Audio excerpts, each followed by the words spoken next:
हाँ जी दोस्तों, मेरा नाम है विशाल जैन। आ गया हूँ एक नई वीडियो के साथ। इसमें अपन डिस्कस करने वाले हैं जैन 26 के सीए फाइनल्स के एग्जाम्स के बारे में।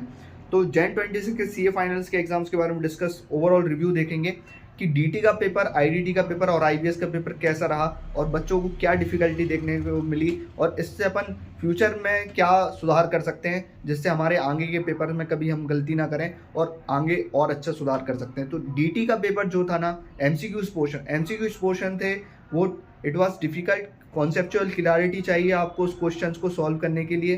अगर आपकी कॉन्सेप्चुअल क्लैरिटी तो आप एमसीक्यूज बहुत आसानी से सॉल्व कर सकते थे, लेकिन आपकी अगर कॉन्सेप्चुअल क्लैरिटी नहीं है तो आप एमसीक्यूज नहीं सॉल्व कर पाएंगे, क्योंकि इसी पैटर्न पे देखने को जाएं तो 8 से 12 के बीच में एवरेज बच्चा अपने एमसीक्यू स्कोर कर पाएगा। और डिस्क्रिप्टिव पोर्शन देखा जाए तो डिस्क्रिप्टिव पोर्शन में क्वेश्चंस को पूछने का तरीका था ना जो आईसीआई का, वो बहुत अलग था।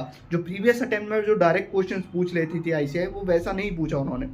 अब आईडीटी की बात करा जाए तो आईडीटी में एमसीक्यूज पोर्शंस थे जो कि सॉल्यूशन मांग रहे थे। हर एक चीज़ में एक सॉल्यूशन, हर एक आईजीएसटी की, सीजीएसटी की लाइबिलिटी कैलकुलेट करो, तो वो बहुत लेंथी पोर्शन था।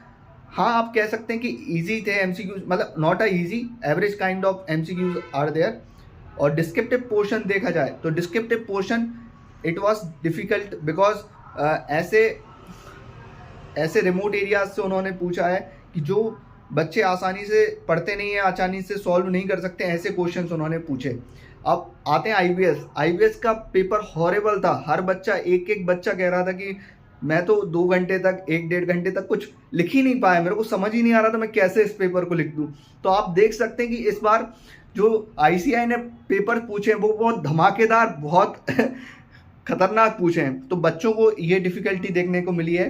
तो अब अपन May 26 में ऐसी सुधार करें कि हम अब आईबीएस देखो, अब जो आईसीआई को जो पूछना है, आईसीआई को जो रिजल्ट मेंटेन करना है वो उनके हाथ में, लेकिन अपन के हाथ में मेहनत है। तो अपन मेहनत कर सकते हैं, अपन जोर से मेहनत करेंगे जितना अपन, जैसे आज मान लो कोई बच्चा 8 घंटे पढ़ता तो 8.5 घंटे, 9 घंटे पढ़े, तो वो आराम से May 26, आप समझ सकते हैं May 26 में जब भी पेपर होंगे तो अपन उसको क्रैक कर सकते हैं आसानी से।